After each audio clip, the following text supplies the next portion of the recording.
just pause, take a breath, and then continue.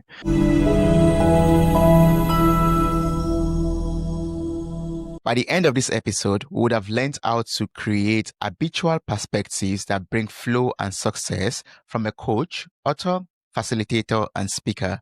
He coaches and facilitates for CEOs and senior leaders across government, private, and not-for-profit sectors. Welcome to the show, Jem. How are you doing? Tobi, I'm really well, thank you. Thanks for having me on your show. Yeah, I'm so glad that you are on the show today. Thank you so much for waking up so early, all the way from Australia at 6 a.m. over there right now to speak with me. I feel so privileged and blessed. Thank you so much for that. Oh, that's lovely. Oh, look, it's a good time to start the day.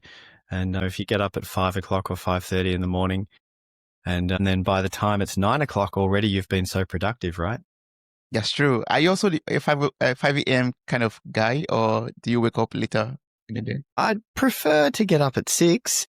5 a.m. is maybe a little bit early. But look, I chat with people all around the world, so we need to be flexible with our time, right? Yeah, that's true. Yeah, I appreciate this so much. I've been waiting to speak with you for a while because I read about your story, and you've lived both extremes, basically, like from barefoot, backpacking in in Indian subcontinent, all the way to, working with CEOs and with senior leaders in the corporate world. I just love to learn from you. Like, how is it like, to live both extremes? Can you share your story with us? Yeah, sure. How is it to live both extremes? In any given moment, I'm really only in that moment. Especially in my earlier years, I was naturally more anti-establishment when I was younger. I didn't want to be part of the normal culture that I grew up in.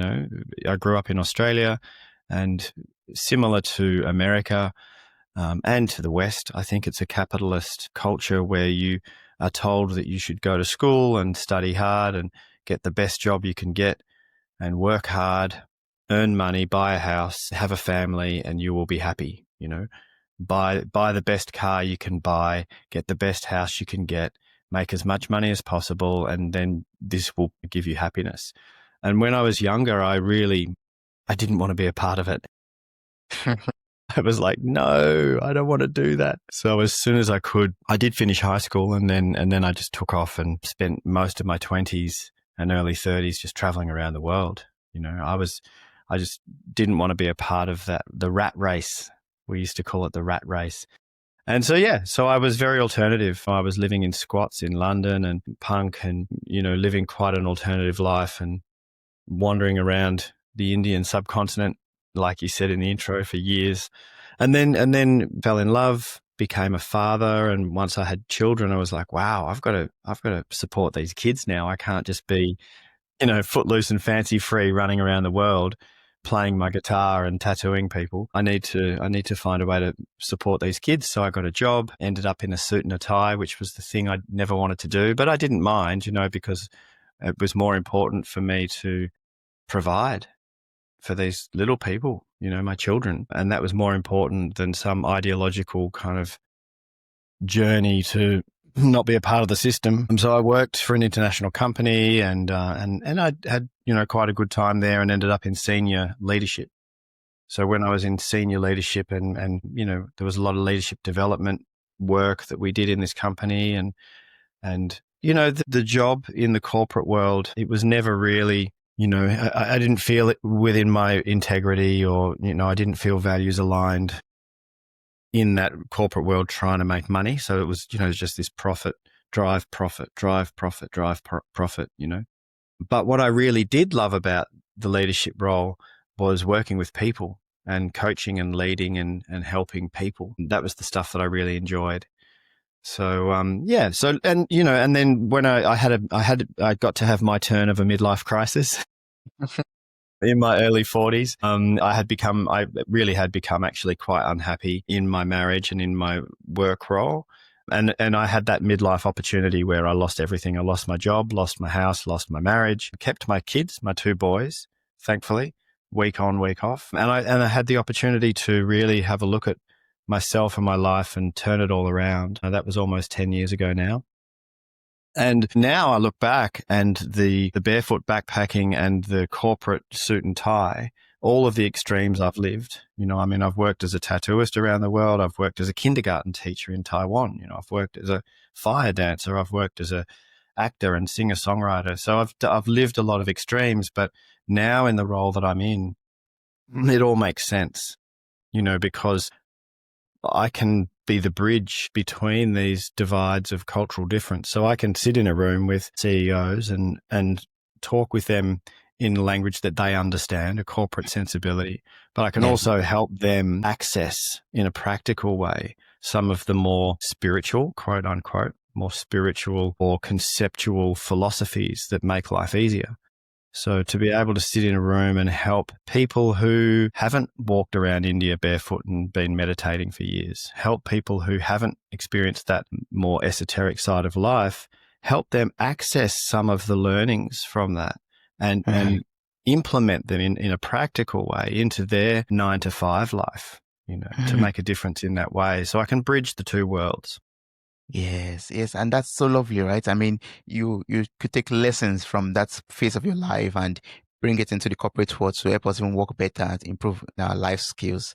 That's why I would love to know some of the biggest lessons that you learned from traveling and barefoot backpacking, and what are these lessons, and what are the areas in your work right now that you make use of them? The first kind of lesson from all of the years of traveling in very different cultures that comes to my mind, the first kind of thing to remember. And I would hope that we all, in some way, that all of us get this, but a lot of people forget this. And that is that, us humans, we really have the essential core elements in common. We have so much in common. I remember meeting this young man, university student, on a bus in remote North Pakistan in the 90s. Actually, it was in 1998, and it was around the time that America was sending cruise missiles in. So this was pre 9/11, right? 1998. And America was sending cruise missiles to try and kill Osama bin Laden back then because there was a bombing of an American embassy in Africa. And so it was politically quite hot. And I was on a bus and I was connecting with this university student, and he was a devout Muslim. I'm not religious. I grew up as a Christian. So there's all these obvious differences, but we were talking about what we have in common. And he said to me, Jem, if we cut your skin here and we cut my skin here, we have the same color blood. He said to me. And that was his way of saying, we really actually are brothers. We have a lot in common. And, and it's true. We care about our children. We all need food and water. We all need shelter. We all feel the pain, the grief of losing a loved one. We have so much in common.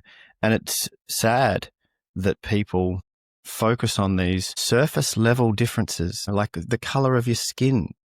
How can that be something to fear or something to be a divide of difference? How can that be something that puts us against each other? To me, it's crazy when we're actually all connected. We're all part of the same system, So traveling the world and living in lots of different cultures around the world was a beautiful reminder that we are actually all family.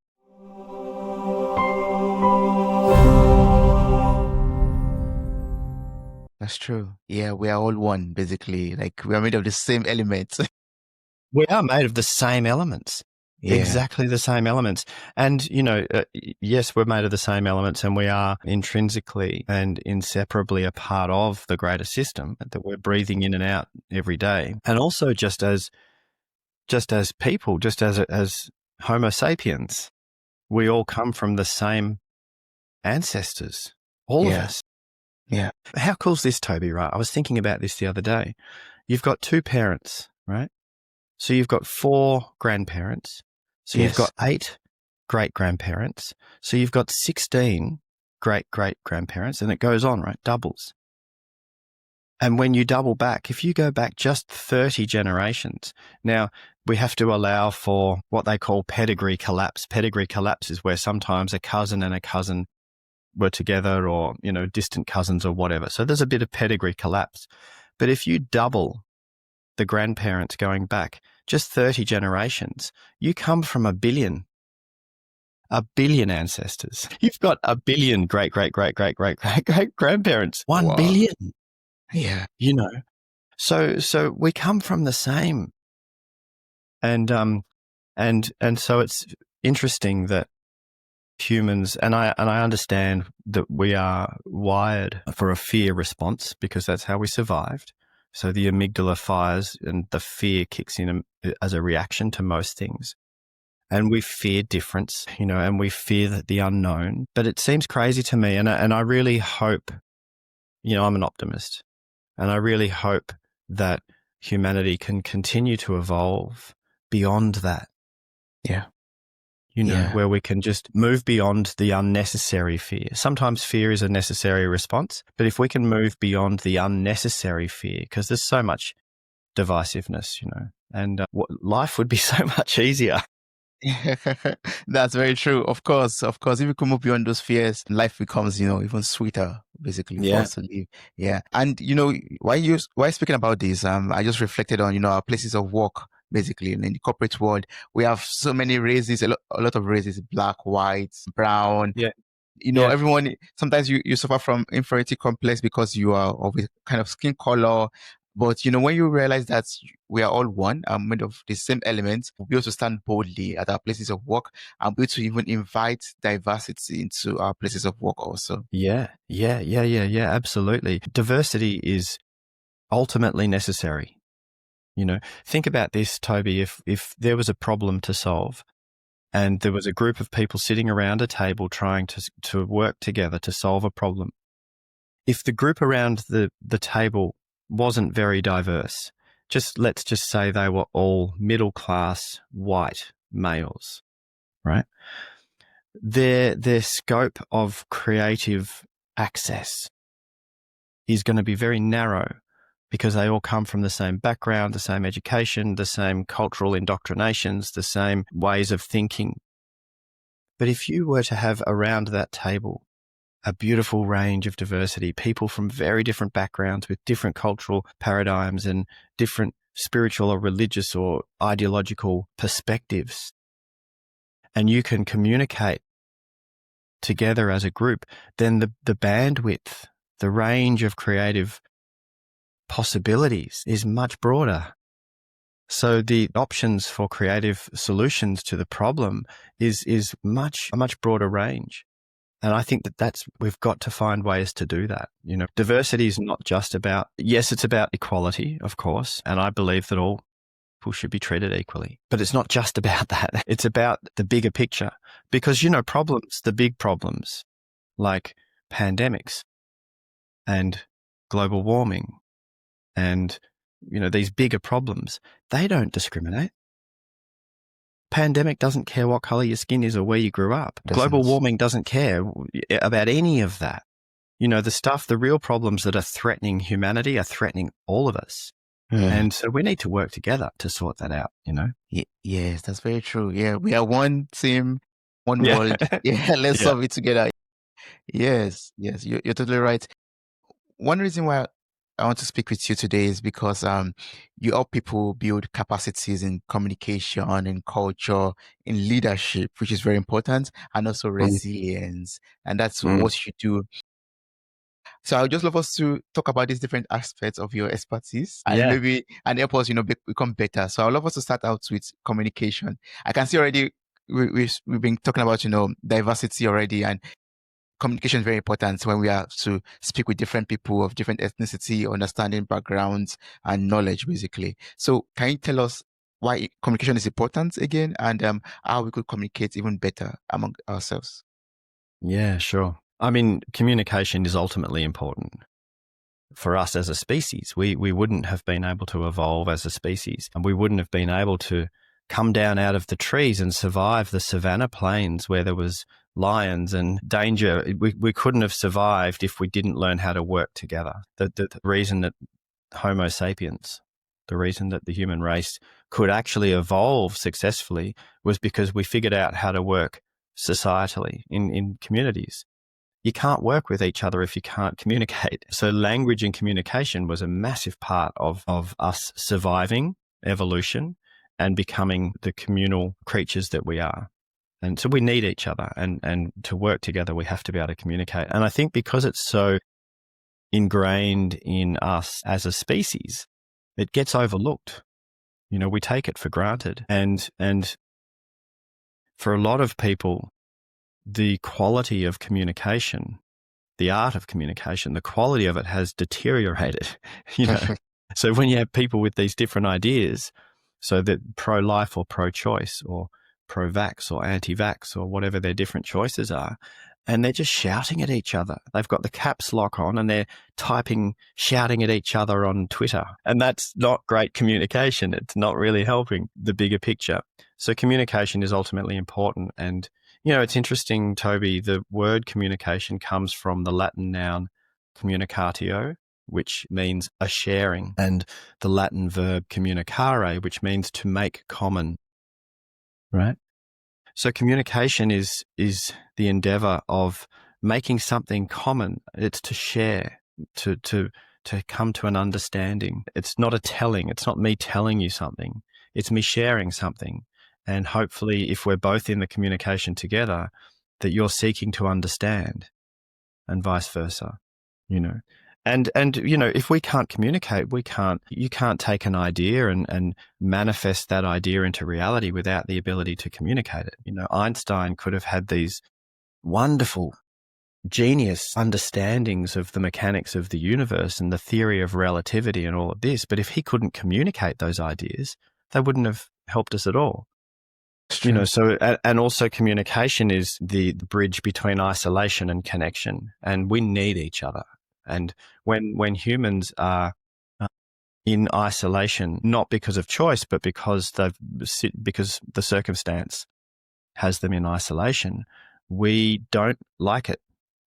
In fact, your life expectancy is less when you're in isolation. And certainly your levels of well-being, your happiness and all of that are way less when you're in isolation. And people can feel isolated, even living in a big city, if they feel that they don't have proper connection, they don't have relationships, and they feel isolated. It's very unhealthy. And communication is one of the ways that we feel. And remember, communication's not always words, right? We can communicate without words. But communication is part of connection, and it's in our relationships, healthy relationships, that we live our best life. So yeah, communication's really important, dude. Yes, yes. And how do we then find out our, communication styles? Like, we are of different backgrounds and we have different ways of speaking, of communicating our thoughts or our feelings. Even at the place of work, we have different ways of communicating, the task that we have to carry out or whatever we want to do. But then we could get into some kind of misunderstanding if we don't understand how, for example, Jem communicates and how Tobi communicates, then, that could lead to some misunderstanding. So how do we then find out our own communication skill communication style, and also understand the communication styles of everyone around us? Yeah. Look, I find this fascinating, and it depends on how much you want to get into it. I mean, if you find this human behavior fascinating, like I do, then you go and study it. And when you study human behavior, then you start to notice that there are patterns. There are behavioral patterns. And as you start to understand these patterns, you can read the matrix you can decode the human behavioral matrix to a certain degree, right? And there are some, I call them macro behavioral patterns, and they apply to all humans across age, gender, culture. It doesn't matter where you grew up in the world. There are some human patterns that apply to all of us.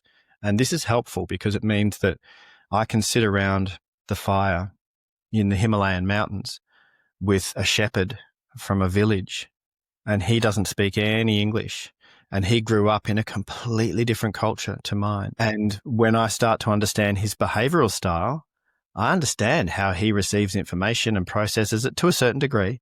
Yeah. I understand his communication style because of his behavioral style. And there are four distinct behavioral styles that have been studied and understood since going all the way back to Socrates in ancient Greek philosophy. And then Dr. Carl Jung and so on. And, they're very well understood now. And so this is one of the human behavioral patterns, these four behavioral styles, and which helps us understand how people communicate. And we can look at the bigger picture, and so we understand that some people are more extrovert, so they will let you know what they're thinking or feeling. Some people are more introvert, which means that they probably keep it to themselves. They don't express so much. And we know that people who are more extrovert are generally big picture thinking, and they make decisions very quickly. Whereas people who are more introvert are just more naturally inclined towards the detail. So they like to get the detail, get things right, and they like to have a little bit more time to make a decision rather than just making a decision on the spot. So we start to understand how people's minds work, right? And now we are a blend of these behavioral styles. Generally, you're not just one, and we can access all of them. It's not that we can't do detail. If you're a big picture person, it's not like you can't do detail. You can. It just takes a bit more energy, Yeah. So I could talk about this ad nauseum on and on and on because there's so much behind it. But in a very kind of broad, big picture sense, there's behavioral styles, there's masculine and feminine energy, there's, personalities which play into it as well, and our micro idiosyncrasies. But the more you look into it, the more you can start to understand people and how their minds work. And you can adjust to your communication accordingly. So if I'm working with someone who is very big picture and they like information in dot points, bullet points, dot, dot, dot. Yes. And they don't want too much detail, because if you start giving them all the detail, they just kind of switch off. They're already thinking about the next thing. So if I'm working with someone like that, then I'm going to communicate in their way. I'll go bullet point, bullet point, bullet point, outcome, decision. Yeah. But if I'm communicating with someone who I know they prefer all the detail and they want me to slow down and go through every page on the document with them, then I'll schedule time to do that. And I will honor their communication style, and I will sit with them and take the time to go through everything with them. Why? Because that's how they receive information. That's how they process it. So there's no point me going in there and going, bang, bang, bang, bang, bang, outcome, make a decision now, because they're going, whoa. No. Yeah. That's good. That means we have to then take that time to mindfully monitor or study whosoever we're in communication with or in relationship with, basically to know, okay, this is how Jem speaks, for example, or this is his own style of communication. Then I could tailor my communication with you to fit that also. Yeah. Look, if you're spending a lot of time with people, so say, for example, at work, you're in a team at work and you're showing up every day to the same team, and there's 6 of you that work together, and this is the work I do in organizations, part of the work I do in organizations, is let's uncover our behavioral styles, our communication styles, and let's understand each other more effectively.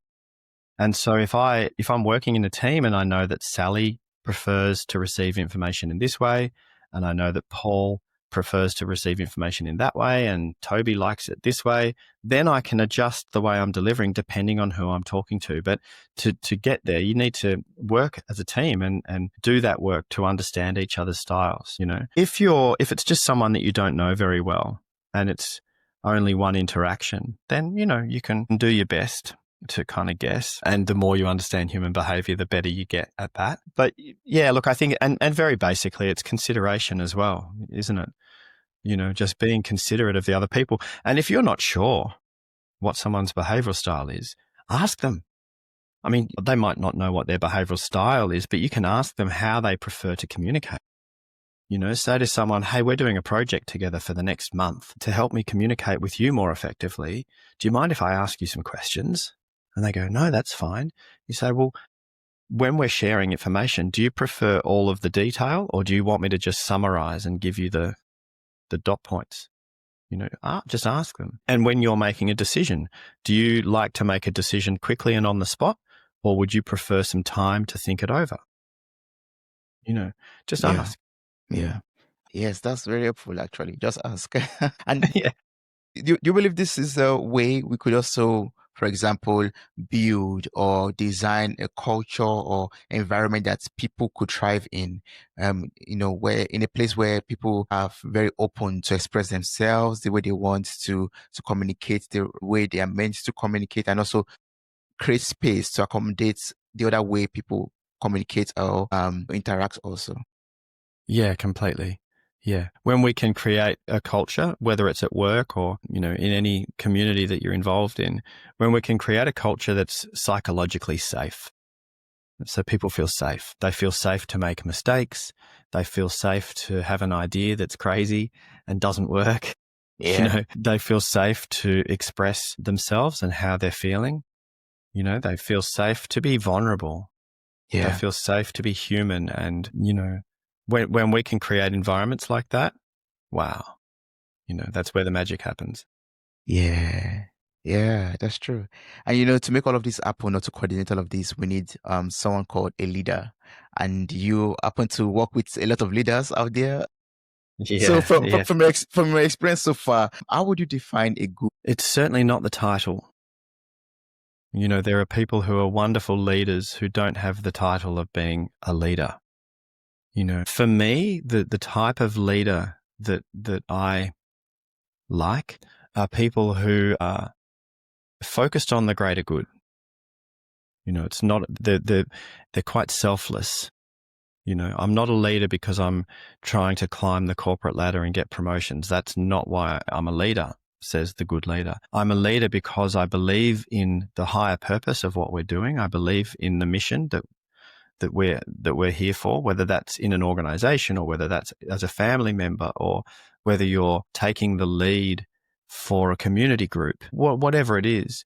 If you believe in the mission and the purpose and you have a genuine care for people, the people that are in the team or teams that you're leading, and if the leader genuinely wants to see people thrive, and has that care, that's a good start.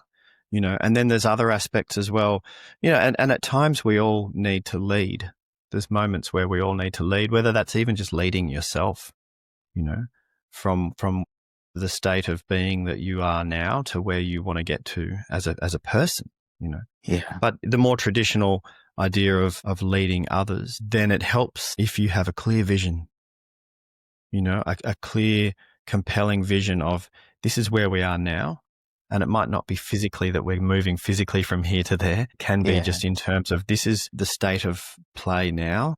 And this is where I see it can be, And if the people also are intrinsically motivated towards that vision, and you paint a clear vision and say, this is how it can be. Yeah. And I believe that we can all create that, Yeah. that I think that's important. So there has to be some kind of higher reason why. There has to be some clear vision of what it can look like in the future. And there has to be a genuine care for people and wanting to create an environment where people can expand into their potential. Yeah. I don't know. Does that make sense? Of course, it does make a lot of sense. A leader is not someone that just gets to that position because of power or privilege or, maybe money, but you get to that position or you assume that position because you want to help other people to grow. You have a vision, you have a mission, you have a purpose, and Yeah. you deliberately, intentionally, mindfully on that part of executing those goals that you have for your team, for your life, and for your community to become better, moving your community or yourself from one spot to the next spot, as a whole, basically. The Yeah. right Perfectly mindset. said. Yeah. Just what you Yeah. said. Yeah. That's right, man. Yeah, yeah. I mean, I learned that basically from what you just said right now. I mean, reflecting on your definition, I was like, yeah, that's actually what we need to become better in our lives as leaders for our own lives personally and as leaders at our place of work. Yeah, Yeah. Yeah. I love the idea of leading with a servant's heart. and when I say a servant, I mean in the honorable term, not slaves, a servant meaning that you're serving, so if you're leading with a servant's heart, then it's not about me as the leader.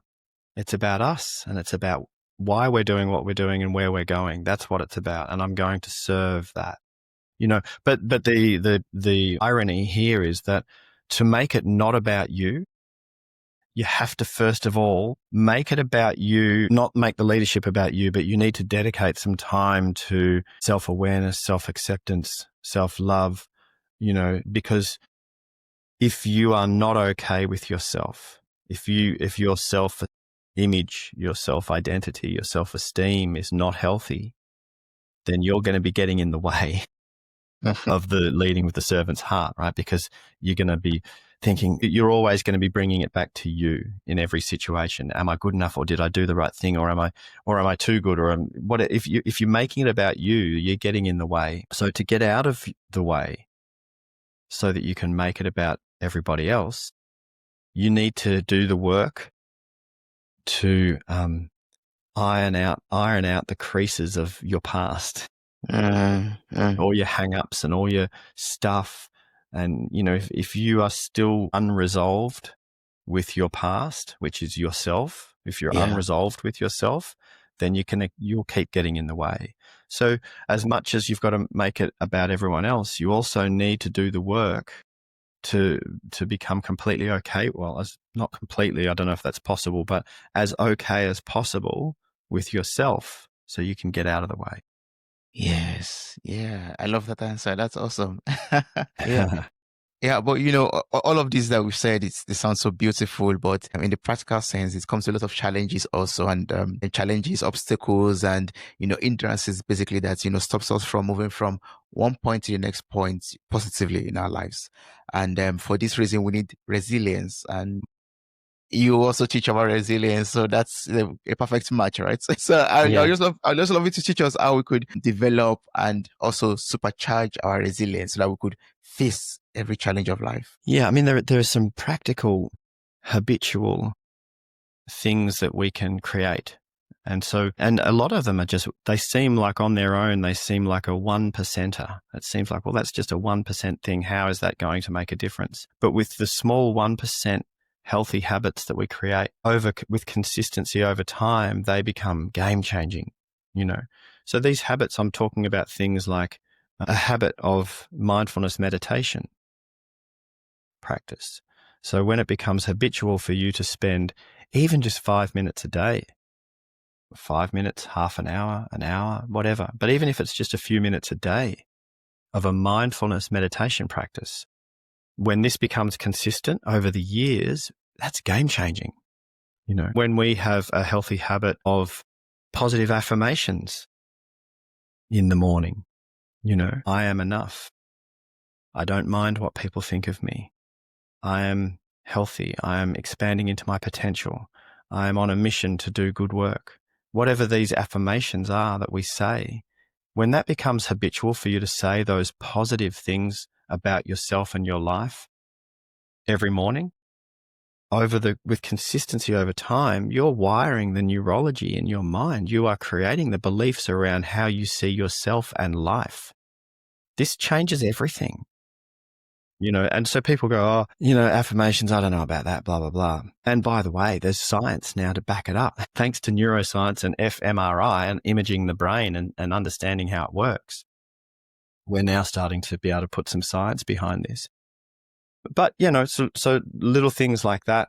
Another healthy habit that I've created and has been wonderful is the habit of pausing often throughout the day. I call them pause moments. So you're finishing tasks. So say, for example, you and I finish this conversation and recording this podcast, and then before going off to the next task, just pause, take a breath, and then continue. Now, when you do this pausing throughout the day in between tasks, so just say you have to go to the car and drive to the supermarket, right? You get into the car, before you turn the car on and drive, just stop, pause, take a breath, and then continue. Now, these are little micro recalibrations back to your place of equanimity, back to your calm center. And so rather than running around all day like a chicken without a head, that you are actually coming back to a place of being calm and centered frequently throughout the day. Yeah. You're much more effective. You show up into moments much more clear and effective. And so the quality of whatever it is that you're doing in each moment is better. So the results you get, whether it's cooking dinner or whether it's cleaning the dishes or whether it's leading a team of 100 people, whatever you're doing, you do it better. So you get better results. Yeah. So these little habits are practical applications of resilience. Also with resilience, there's a few other kind of key ingredients for resilience. Obviously, physical health, so exercising and eating healthily is massive for resilience. Perspective, mindset, the way you look at things affects your resilience. If you are looking at what's not possible, if you are looking at what can't be done, if you're looking at how you're restricted, if you're looking at the things you can't have, if you're looking at the glass half empty, you're less resilient. If you're looking at what might be possible, if you're looking at what we could do, if you're looking at options or potential solutions, if you're looking at the glass half full, you're more resilient, right? Yeah. So mindset, mindfulness, meditation, health, physical health, movement, nature therapy. Yeah. If you live in an apartment building in a city and you're surrounded by concrete, you got to make effort to get into the park. Get under the trees, get your feet on the grass. If you're lucky enough to have access to nature, mountains, rivers, forest, beach, right? Get into nature. It's good for you. And it helps with resilience.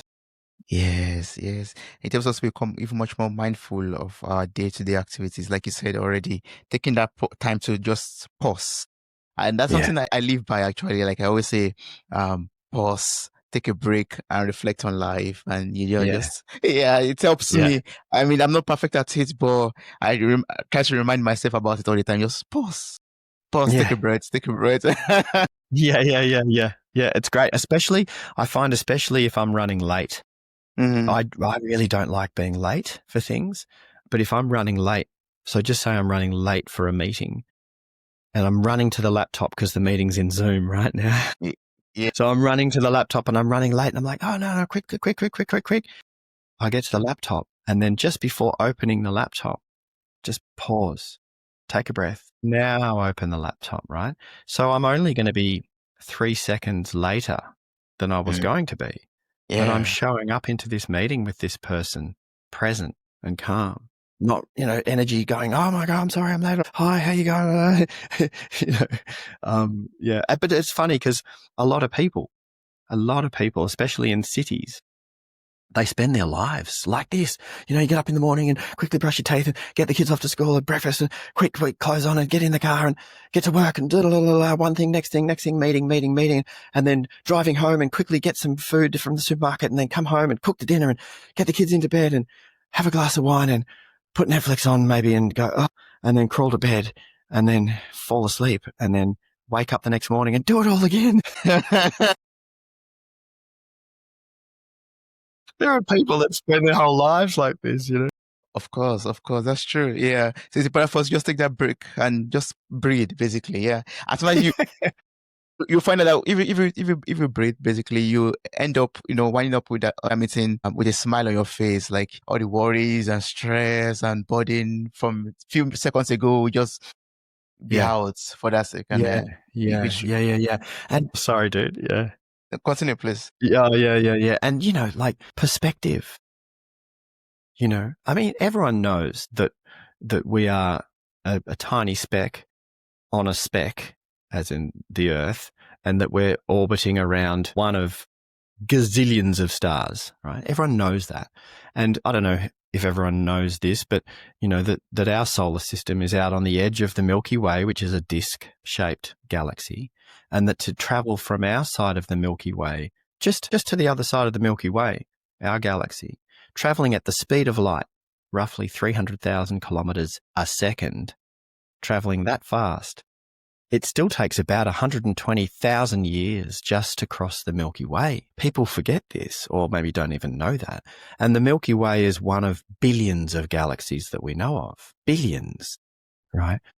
So to remember this, when your problems seem really big, when you're stressed about life, when you're worried about, your problems, to go and stand outside on a clear night and look up at the stars and remember that we are so insignificantly tiny, it helps.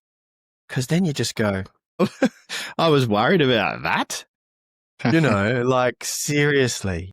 Yeah. Some perspective, So there's always ways that we can use perspective to help us feel a bit better, and when we bolster our sense of well-being, and we're becoming more resilient as well. The perspective of the universe is one perspective. Another perspective is to remember that there is always going to be other people out there who are struggling to put food on the table, let alone worried about, having to have a confrontational conversation with a colleague at work. There are people out there there's always going to be a lot of people out there who have got it way tougher than you do. To remember that also, I think, is helpful, right? Just to get some perspective and go, all right. Let me just put things in perspective here, right? Yeah. How bad is everything really, or how good is it? So there's that, and and gratitude. We know if people are talking about this, and there's the science behind what happens for us, biologically when we practice gratitude, and it's true.